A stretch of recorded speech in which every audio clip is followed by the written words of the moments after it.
विद्यार्थी मित्रों, આપણે ધોરણ 10 માં જૈવિક ક્રિયાઓ પાઠ નંબર 6 માં છેલ્લા ચરણમાં છીએ।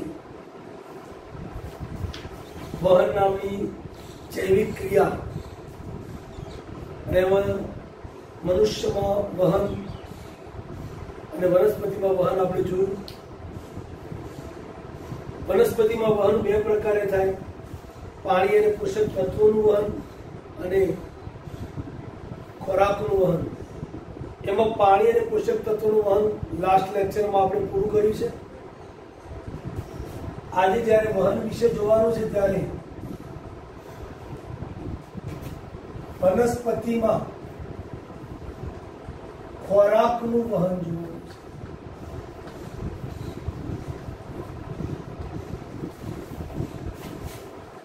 આપણે જાણીએ છીએ કે વનસ્પતિમાં ખોરાકનું વહન કરતી જે પેશી છે એનું નામ છે અન્નવાહક પેશી। સવાલ એવો ઉભો થાય કે અન્નવાહક પેશી ખોરાકનું એટલે કયા ખોરાકનું વહન કરે છે? અગાઉ જે ભણ્યા જલવાહક પેશી અથવા જલવાહક તંત્ર જે જમીનમાંથી શોષિત પાણી અને ક્ષારોનું વહન કરે છે, એવા વહનની અંદર ભૌતિક પરિબળો ભાગ ભજવે છે, ક્રિયા કરે છે, કામ કરે છે। જ્યારે ખોરાકનું વહન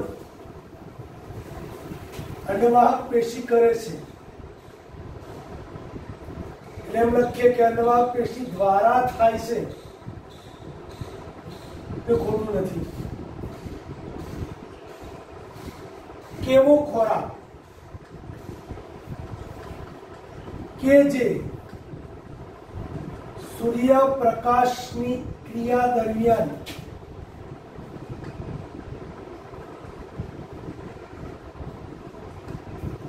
વનસ્પતિ દ્વારા થતી સૂર્યપ્રકાશની ક્રિયા દરમિયાન ઉત્પન્ન થતો ચયાપચયની ક્રિયા એમ કહીએ તો પણ ચાલે। ચયાપચયને અંતે પ્રકાશની ક્રિયા દરમિયાન અને ચયાપચયને અંતે ઉત્પન્ન થતા ઘટકો એટલે કે ખોરાકનું વહન અન્નવાહક પેશી દ્વારા કરવામાં આવે છે અથવા કરવાનું હોય છે। અન્નવાહક પેશી ખોરાકનું તો વહન કરે જ, સાથે સાથે अन्य કેટલાક ઘટકો દાખલા તરીકે ઉત્સેચકો,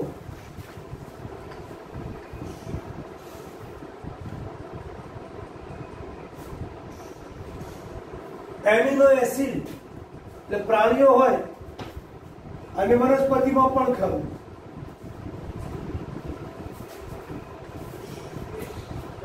ખોરાક, ઉત્સેચકો, એમિનો એસિડ અને એવા અન્ય પદાર્થોનું વહન અંતઃસ્ત્રાવોનું પણ આવી શકે, કઈ શબ્દ મૂકી શકું, અંતઃસ્ત્રાવો।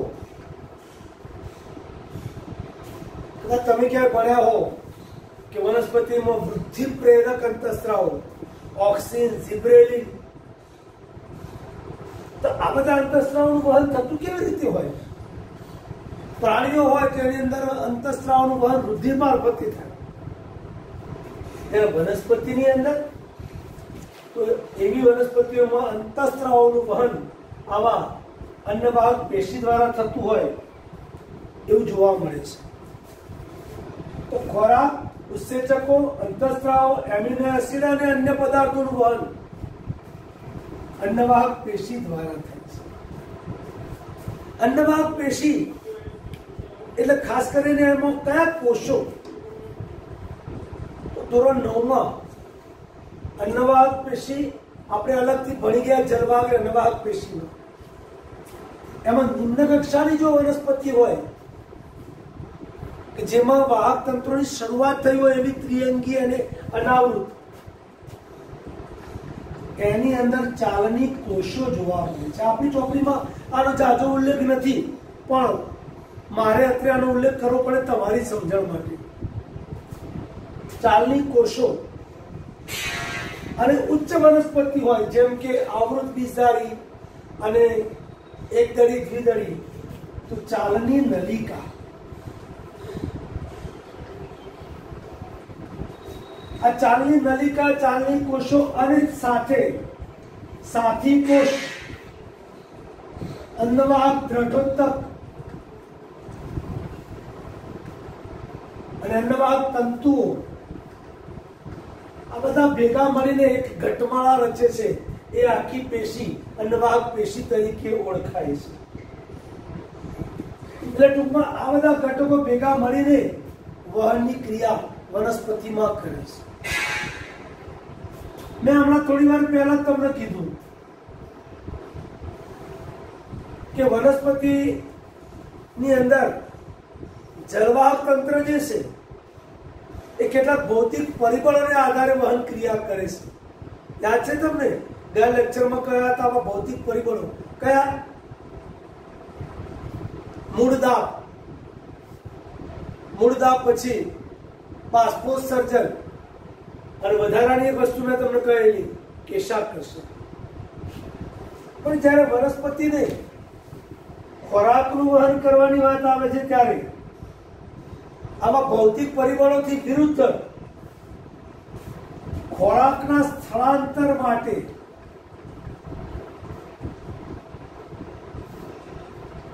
મને પ્રશ્ન થાય કે સ્થળાંતરણ એટલે શું?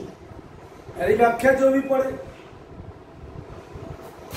વ્યાખ્યા લખે તો કે વનસ્પતિમાં પર્ણ વડે ઉત્પન્ન થયેલ, શબ્દ મૂકવો હોય તો મૂકી શકાય, વનસ્પતિમાં પ્રકાશ સંશ્લેષણની ક્રિયા દરમિયાન, પ્રકાશ સંશ્લેષણ દરમિયાન પર્ણ વડે ઉત્પન્ન થયેલ ખોરાકનું જરૂરી એવા અંગોમાં વહન થવું એટલે એનું સ્થળાંતર થવું. અને આવું સ્થળાંતર માં ખાસ કરીને સુક્રોઝ જેવા ભારે વજનદાર પદાર્થો નું વહન થતું હોય છે. જ્યારે સુક્રોઝ નું વહન કરવામાં આવે ત્યારે પેશી વડે એટીપી માંથી ઉર્જા મેળવવામાં આવે છે. શું કરીશું? સુક્રોઝ જેવા પદાર્થોનું વહન કરવાનું થાય ત્યારે પેશી વડે, કઈ પેશી વડે? અન્નવાહક પેશી વડે એટીપી માંથી ઉર્જા મેળવવામાં આવે છે અને એના કારણે એ સ્થળાંતર કરે છે. ઉર્જા મેળવે ત્યારે સ્થળાંતરની ક્રિયા એ કરી શકે છે. અને એ રીતે ઓછું દબાણ ધરાવતી પેશીમાંથી અથવા પેશીમાં ઓછું દબાણ ધરાવતી પેશીમાં વધુ દબાણ તરફથી ખોરાક વહન પામે છે. અહીંયા આશ્રુતિના એ બધા સિદ્ધાંતોનો ઉપયોગ કરવામાં આવતો હોય છે તો થતો હોય છે. ખાસ કરીને વસંત ઋતુમાં મૂળ જેવા પદાર્થોમાં, ઘટકોમાં મૂળમાં સંચિત આ ખોરાક નું વહન, વસંત ઋતુમાં મૂળમાં સંચિત ખોરાક નું વહન કલિકાઓ, ફળો અને અન્ય જગ્યાઓ કે જ્યાં જરૂર છે ત્યાં સ્થળાંતર પામી અથવા સ્થળાંતર થઈ ખોરાક પહોંચે છે. કઈ પેશી દ્વારા? અન્નવાહક પેશી દ્વારા. તો આ જે બધી વાત છે એ વનસ્પતિની અંદર ખોરાકના વહન માટે છે. વિદ્યાર્થી મિત્રો, એટલે આપણા કોર્સમાં ધોરણ 10માં વહનની ક્રિયામાં અને અમે આ વનસ્પતિમાં ખોરાકના વહનમાં આટલી જ માહિતી આપેલી છે. થોડીક માહિતી તમે ધોરણ 9માં ભણીને આવ્યા છો કે ભાઈ જલવાત પેશી કયા કોષોથી બનેલી છે, એમાં કયા કોષો જીવંત છે કે કયા કોષો નિર્જીવ છે, કયા કોષો સહાયક કોષો તરીકે કામ કરે છે. નિમ્ન કક્ષાની વનસ્પતિની અંદર ચાલની કોષ અને ઉચ્ચ કક્ષાની વનસ્પતિમાં ચાલની નલિકા બંને પરસ્પર એકબીજાથી કેવી રીતે જુદા પડે છે, એ બધી માહિતી અત્યારે હાલ કેવી અસ્થાને છે. કોર્સ લાંબો છે ઘણો, એટલે થોડાક ઝડપથી જઈશું.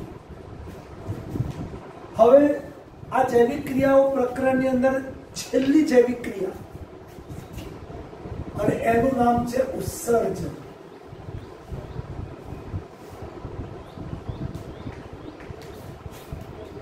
ઉત્સર્જન એટલે કે ચયાપચયની ક્રિયાઓને અંતે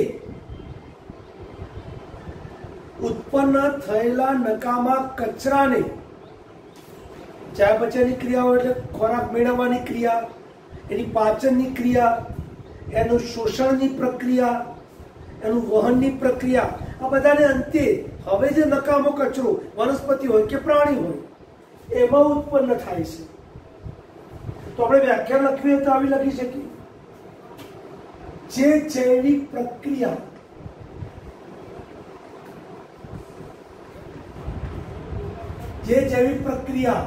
કે જેમાં ચયાપચયની ક્રિયાઓને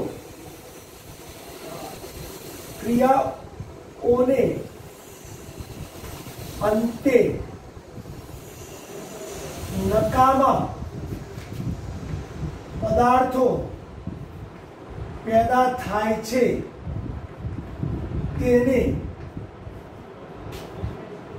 નિકાલ, શરીરની બહાર નિકાલ કરવાની ક્રિયા એટલે ઉત્સર્જન ક્રિયા. સમજાયું? જૈવિક પ્રક્રિયા એવી કે સજીવોમાં ચયાપચયની ક્રિયાને અંતે નકામા પદાર્થો પેદા થાય તેને નિકાલ કરવાની ક્રિયા. વનસ્પતિમાં પણ થાય અને પ્રાણીમાં પણ થાય. કયા પદાર્થો નકામા પદાર્થો તરીકે ઉત્પન્ન થતા હોય?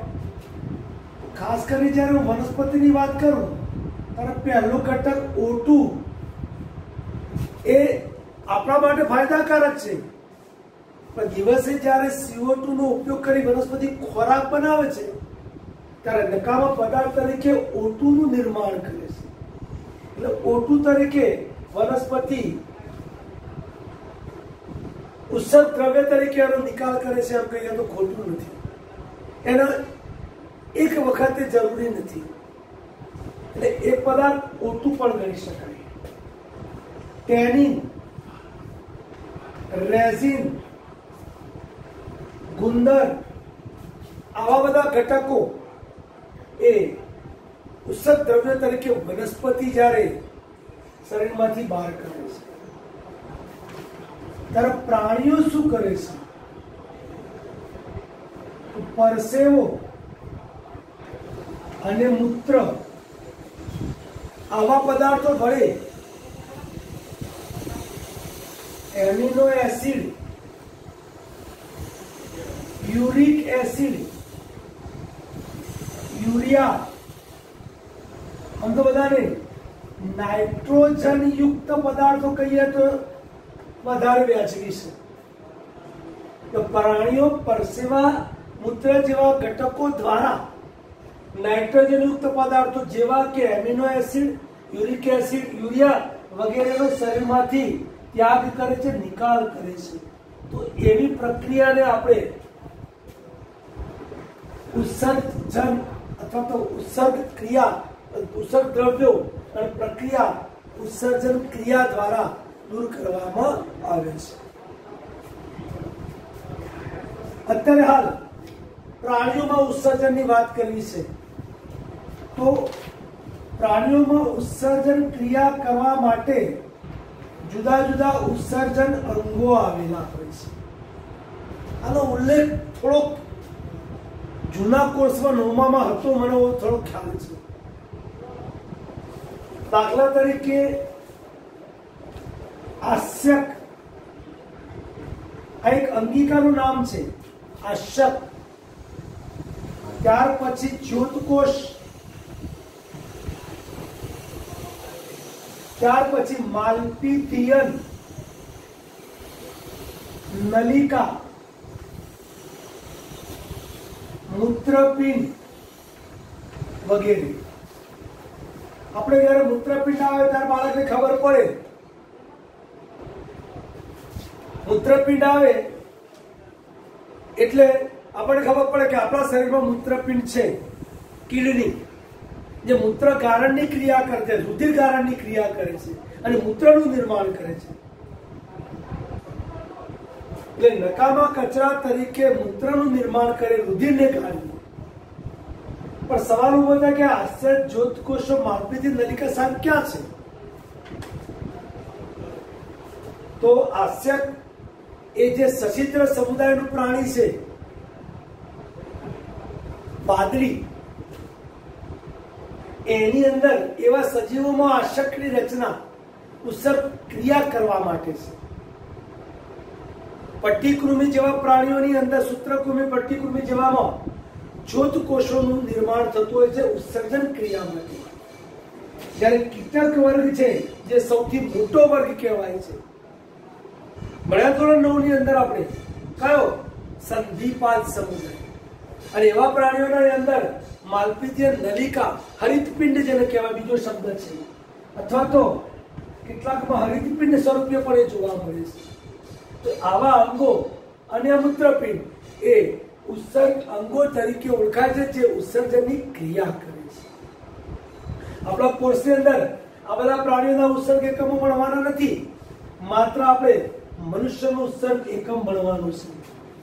એટલે આપણે હવે જોઈએ કે ભાઈ મનુષ્યોમાં ઉત્સર્જન, અને એ મનુષ્યમાં ઉત્સર્જનની ક્રિયામાં જે અંગ છે મૂત્રપિંડ, એની થોડીક ઇન્ટિરિયર રચના આપણે ભણવાની છે. તો ઉત્સર્જન ખરું, એ મુદ્દાને હું આગળ લખી દઉં, માનવોમાં ઉત્સર્જન. એટલે કે મનુષ્યમાં ઉત્સર્જન કેવી રીતે થાય છે?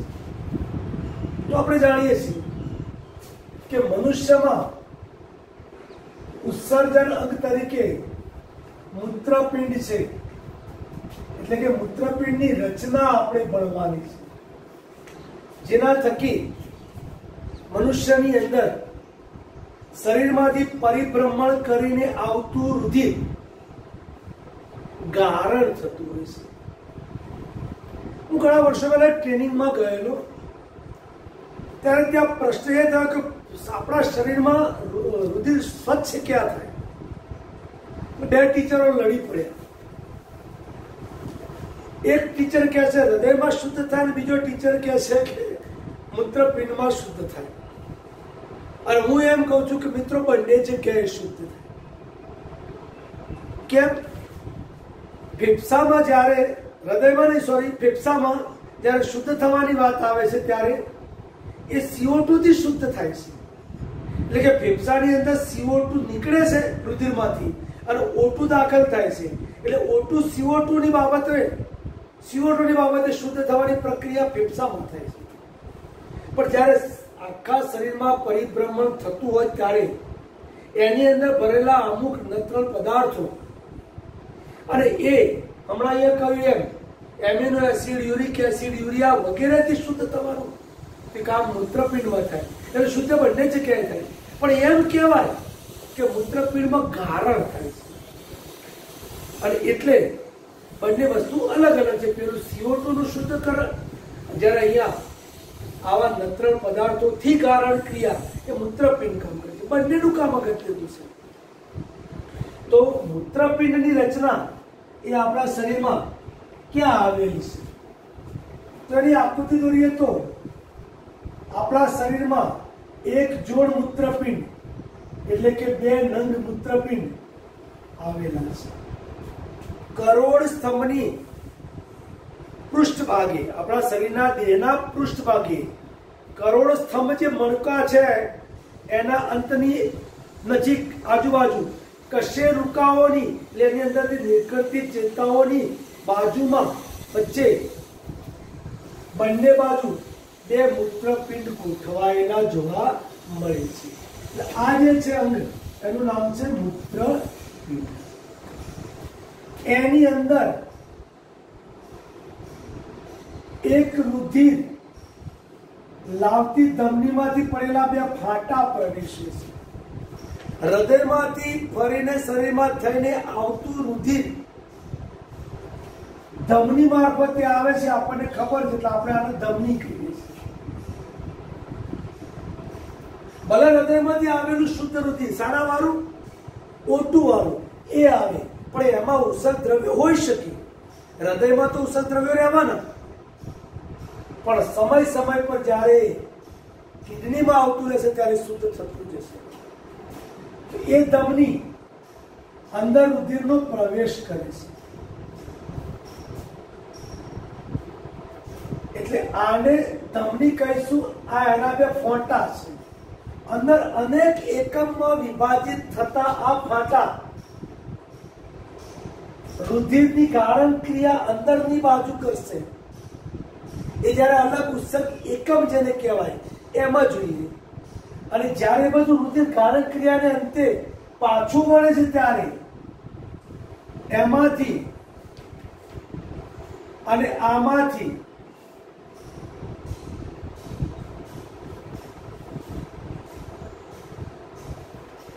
શીરા સ્વરૂપે એ બહાર નીકળે છે. આપણે એને જરા ડાર્ક કરી દઈએ, ખબર પડે કે ભાઈ આ શીરા છે જે અંદરથી બહાર નીકળે છે, અને એ રુધિરને અહીંયાથી ગાળણ ક્રિયા કરીને એ પાછું લઈ જશે.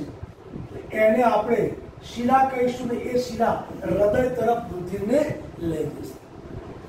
ગાળણ ક્રિયાને અંતે ઉત્પન્ન થયેલું મૂત્ર ઉત્સર્ગ દ્રવ્ય એ સંગ્રહણ નલિકા નામની મૂત્ર ભેગું કરતી નલિકા જે અંદર મૂત્રપિંડમાં હોય એના થકી આવી મૂત્ર વાહિનીમાં આવે છે. એટલે આપણી ચોપડીમાં એવા શબ્દ વાપરે છે કે મનુષ્યમાં 2 મૂત્રપિંડ અને 2 મૂત્રવાહિની અને 1 મૂત્રાશય જોવા મળે છે. મૂત્રાશય એટલે જ્યાં મૂત્ર ભેગું થાય છે તેવું સ્નાયુમય કોથળી જેવી રચના. જ્યાં મૂત્ર ભેગું થાય છે તેવું સ્નાયુમય કોથળીમય રચના, આને કહેવાય મૂત્રવાહિની. આને કહીશું મૂત્રાશય. અને આ છે મૂત્ર માર્ગ. તેવું કહીએ આપણે કે મનુષ્યમાં 2 કિડની અથવા 2 મૂત્રપિંડ અથવા 1 જોડ મૂત્રપિંડ, 1 જોડ મૂત્રવાહિની એટલે કે 2 મૂત્રવાહિની અને 1 મૂત્રાશય જોવા મળે છે. મૂત્રપિંડની અંદર રહેલા ઉત્સર્ગ એકમો વડે, અથવા તો બીજો શબ્દ વપરાયો છે ઉત્સર્ગ એકમ માટે, મૂત્રપિંડ નલિકા વડે ગાળણ ક્રિયા થઈને આવતું મૂત્ર ધીમે ધીમે સંગ્રહણ નલિકા દ્વારા મૂત્ર વાહિનીમાં દાખલ કરવામાં આવતું જાય છે. અને આવી મૂત્ર વાહિની દ્વારા ધીમે ધીમે ધીમે આખું મૂત્ર મૂત્રાશયમાં આવીને સંગ્રહાય છે. મૂત્રાશય સ્નાયુનું બનેલું છે ને અંતે જઠરના અંતે હોય એવા મૂત્રિકા સ્નાયુઓ વડે એ અટકેલું છે અથવા તો બંધ છે. એટલે વખતો વખત મૂત્રાશય ભરાય, એક ચોક્કસ પ્રકારનું દબાણ ઉત્પન્ન થાય ત્યાર પછી જ મૂત્રાશયમાંથી મૂત્ર માર્ગ મારફતે મૂત્રનો ત્યાગ કરવામાં આવે છે. જ્યારે મૂત્ર માર્ગમાંથી મૂત્રનો ત્યાગ થશે ત્યારે મૂત્ર અહીંયાથી નીકળશે અને મૂત્રનો ત્યાં શરીરમાંથી બહાર નિકાલ કરવામાં આવશે. એટલે મિત્રો છેલ્લે મૂત્ર માર્ગ મારફતે નિકાલ પામે છે. મેં આગળ વાત કરી કે આની અંદર એટલે કે મૂત્રપિંડમાં અસંખ્ય ઉત્સર્ગ એકમો, જેને આપણે મૂત્રપિંડ નલિકા પણ કહે છે અથવા તો ઉત્સર્ગ એકમ કહેવાય છે. જૂના કોર્સમાં આપેલું હતું કે લગભગ એક મૂત્રપિંડની અંદર 1 લાખ જેટલા ઉત્સર્ગ એકમો છે. હવે દરેક મનુષ્યની અંદર 2 કિડની યાની કે 2 મૂત્રપિંડ હોય છે. તો આપણે સમજી શકીએ કે એકમાં 1 લાખ જેટલા ઉત્સર્ગ એકમો હોય તો બંનેની અંદર થઈને 2 લાખ ઉત્સર્ગ એકમો જોવા મળે છે. એટલે આવા ઉત્સર્ગ એકમો દ્વારા ગારણ ક્રિયા થાય.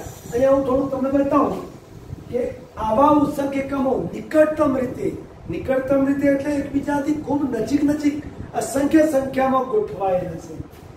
જે ઉત્સર્ગ એકમનો સૌથી શરૂઆતનો જે ભાગ છે એ આવો પ્યાલા જેવો રચના છે. આને બાઉમેનની કોથળી તરીકે ઓળખવામાં આવે છે. પ્યાલા જેવી રચના, જેને બાઉમેનની કોથળી તરીકે ઓળખવા સ્વાભાવિક છે કે બાઉમેન નામના કોઈ સાયન્ટિસ્ટ દ્વારા એને શોધવામાં આવેલું હોય તો એના થકી એવું નામ પડ્યું હોય બાઉમેનની કોથળી. તો એ પ્યાલા જેવો જે ભાગ કે જેની અંદર આ જે રુધિર વાહિની કરી ધમની જે ફેફસામાંથી રુધિર લઈને આવે છે તે નો એક ફાંટો ખૂબ દબાણપૂર્વક રુધિર દાખલ કરે છે. એટલે એવું કહેવાય કે ઉત્સર્ગ એકમમાં દાખલ થતું રુધિર કેવું છે તો કે ખૂબ દબાણયુક્ત રુધિર છે. અને એ અંદર અસંખ્ય ગુંચળામાં રૂપાંતરિત થાય, દબાણપૂર્વક દાખલ થાય અને જ્યારે બહાર નીકળે છે ત્યારે એ અહીંયા રુધિર ગાળણ ક્રિયાથી ગાળીને બહાર નીકળે છે. અહીંયા રુધિર ગાળણ ક્રિયા આ ભાગને અહીંયા આપણે ગ્રીવા તરીકે ઓળખી શકીએ. અને અહીંયા નિકટવર્તી છેડા તરીકે એને ઓળખીશું.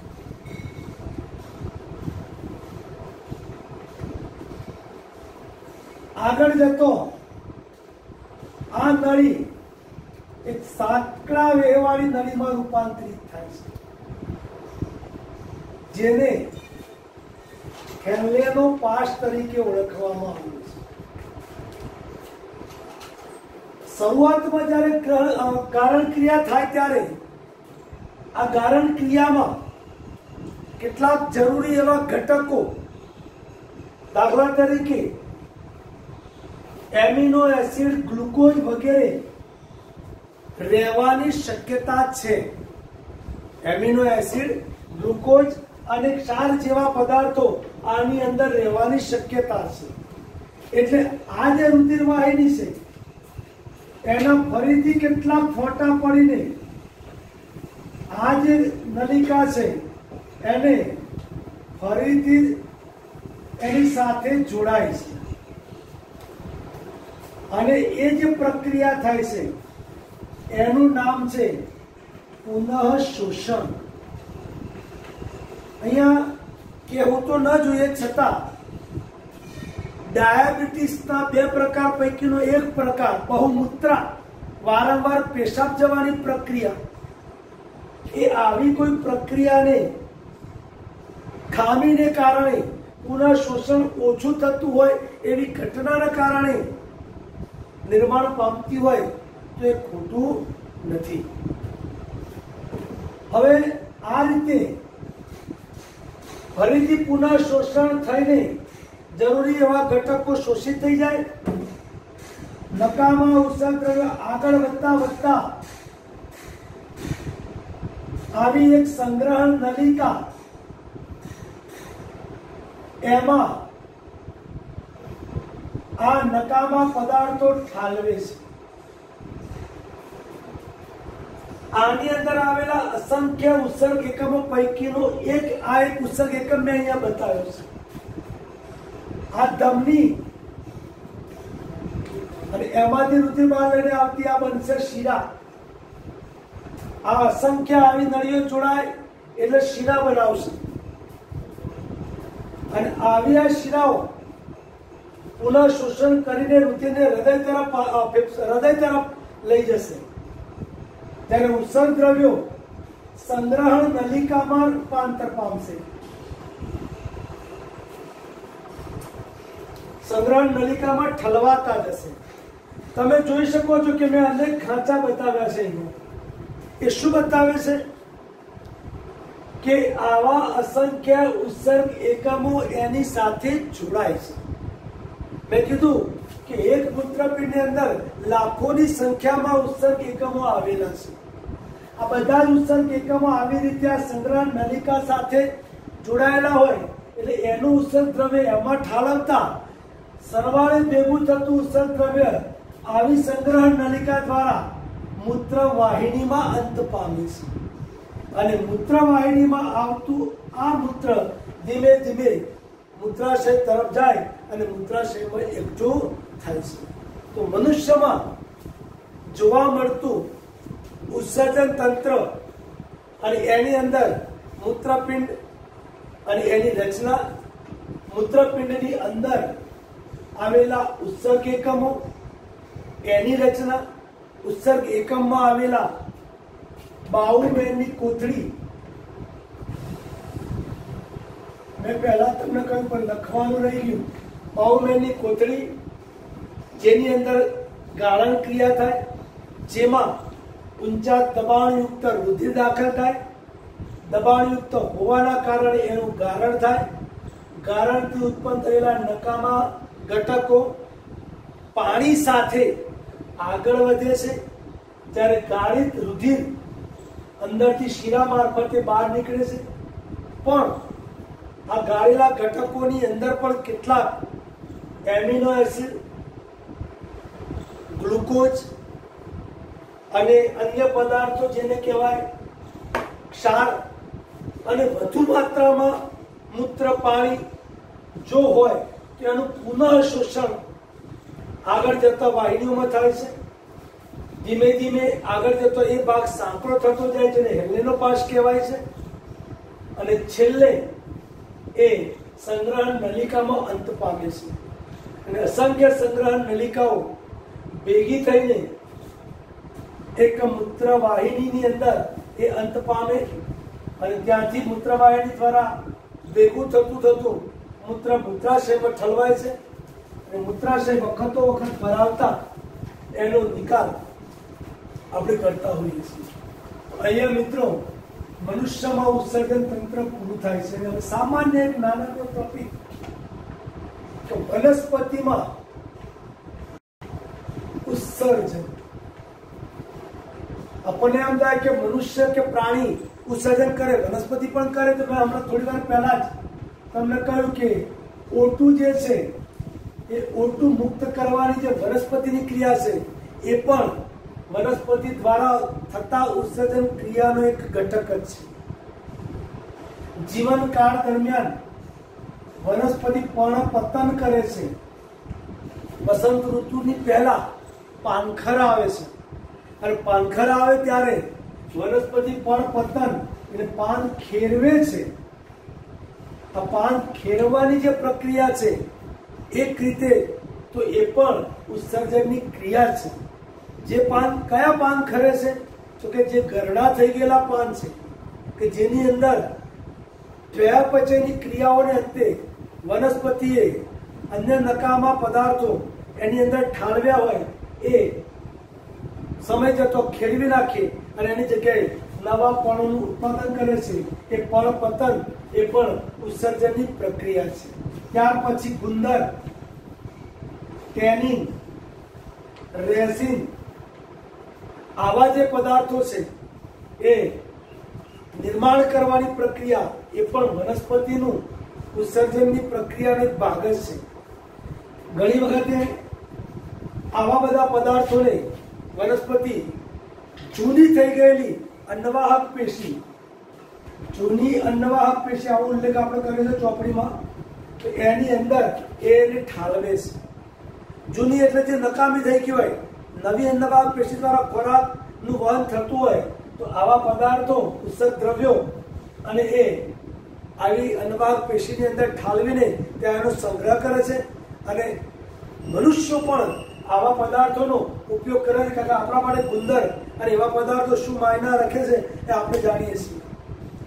કેટલાક વનસ્પતિનો ગુંદર તો મનુષ્ય પોતાના શરીરની મજબૂતાઈ જાળવવા માટે બાવળ, ખેર અને એવા વનસ્પતિના ગુંદરને એક પૌષ્ટિક આહાર તરીકે આપણે ઉપયોગ કરીએ છીએ. અને એટલે એવા ઉત્સર્ગ દ્રવ્ય વનસ્પતિના જે આપણે ઉપયોગ કરીએ પણ આપણો વિષય નથી અત્યારે, પણ એ આ રીતે નકામા પદાર્થોનો ઉપયોગ દૂર કરવામાં આવી બધી પદ્ધતિનો ઉપયોગ કરે છે. કેટલીક વખત તો મૂળ દ્વારા પણ એ જમીનમાં ઉત્સર્ગ દ્રવ્યોનો નિકાલ કરે છે. ઉત્સર્ગ દ્રવ્યોનો નિકાલ પણ એ કરે છે. અહીં આપણો આ વનસ્પતિમાં ઉત્સર્ગ એકમનો ટોપિક પૂરો થાય છે અને પાઠ 6 જૈવિક ક્રિયાઓ પણ મહદઅંશે પૂરો થાય છે. ચોપડીની અંદર કૃત્રિમ મૂત્રપિંડ અને એનું ડાયાલિસિસ એની પ્રક્રિયા ખાલી જાણવા માટે આપેલી છે. જે લોકોની કિડની ફેલ થઈ જાય જીવનકાળ દરમિયાન કોઈક એવી જીવનશૈલીના કારણે ઘણા બધા વ્યક્તિઓને હવે આ કિસ્સા વધારે બને છે મિત્રો કે કિડની ફેલ્યોર એક થાય તો ઠીક છે, ભગવાને 2 આપી હતી પણ 2 થઈ જાય ત્યારે ડાયાલિસિસ કરાવવું પડે છે. અને ડાયાલિસિસના અંતે કદાચ કોઈની કિડની દાતાની વેચાતી મળે અથવા તો સંબંધોમાંથી કોઈ ડોનેટ કરવા તૈયાર થાય તો એવી કિડની લઈને એનું દાન કરીને વ્યક્તિને જીવાડવામાં આવે છે. આજે આવા કિસ્સાઓ ઘણા જોવા મળે છે. ત્યારે મારે તમને કહેવું જોઈએ કે આપણી કિડની એ આપણા શરીરના અંગોમાં સૌથી અગત્યના 2 અંગોમાં આવે છે, હૃદય છે અને કિડની છે. ત્યારે એનું જતન કરવું એ આપણી જરૂરી ફરજ થઈ જાય છે, આપણી નૈતિક જવાબદારી છે અને આપણી જરૂરિયાત પણ છે. તો આપણે જાણવું પડે. અને ડાયાલિસિસ શું પ્રક્રિયા છે, કેવી રીતે કરવામાં આવે છે એ મિત્રો એની અંદર આપેલું છે વિગતે, તો એ વાંચો. શરીરમાં રહેલા રુધિરને બહાર કાઢવામાં આવે છે, એનું ગારણ થાય છે. બહારની બાજુ કિડની, જેમ શરીરમાં કિડની ગારણ ક્રિયા કરે છે એમાં ડાયાલિસિસની અંદર ડોક્ટરો દ્વારા ગારણ ક્રિયા બહાર કરવામાં આવે અને શુદ્ધ કરીને આપણા શરીરમાં રુધિરને ફરીથી દાખલ કરે છે. એટલે કૃત્રિમ રીતે શરીરની બહાર કિડનીનું કામ કરવું, ઇટ્સ કોલ્ડ ડાયાલિસિસ. અને પ્રક્રિયા કોઈને ન કરવી પડે એવું ઈચ્છીને અહીંયા પાઠનું અંત કરું છું. જય હિન્દ, જય ભારત.